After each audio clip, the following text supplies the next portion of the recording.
तुलसी के 5 पाता, तुलसी के 5 पाता, पाँचों है सुहागिन है, पाँचों है सुहागिन है। ऐसन सुंदर तुलसी के आंगन में लगाई है, ऐसन सुंदर तुलसी के आंगन में लगाई है, ऐसन सुंदर तुलसी के आंगन में लगाई है। सोने सुराही गंगा जल पानी है, सोने सुराही गंगा जल पानी है।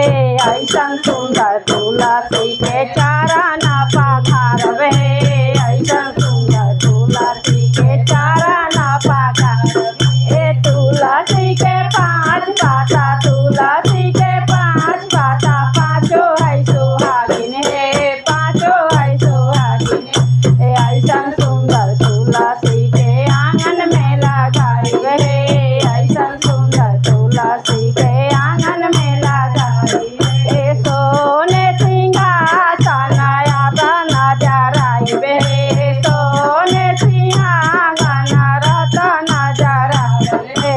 ऐसन सुंदर तुलसी के आसन बैठावे, ऐसन सुंदर तुलसी के आसन बैठावे। तुलसी के 5 पाता, तुलसी के 5 पाता, पाँचों है सुहागिन है, पाँचों है सुहागिन है।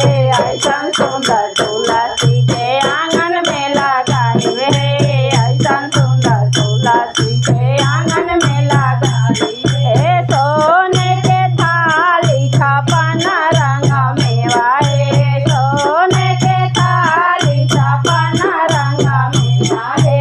ऐसन सुंदर तुलसी के भोगावा लगाई है, ऐसन सुंदर तुलसी के भोगावा लगाई है। तुलसी के 5 पाता, तुलसी के 5 पाता, पाँचों है सुहागिन है, पाँचों है सुहागिन है।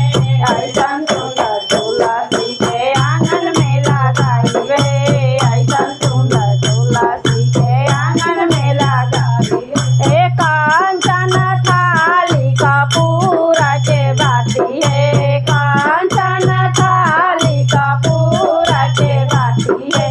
ऐसन सुंदर तुलसी के आरती उतारवे, ऐसन सुंदर तुलसी के आरती उतारवे।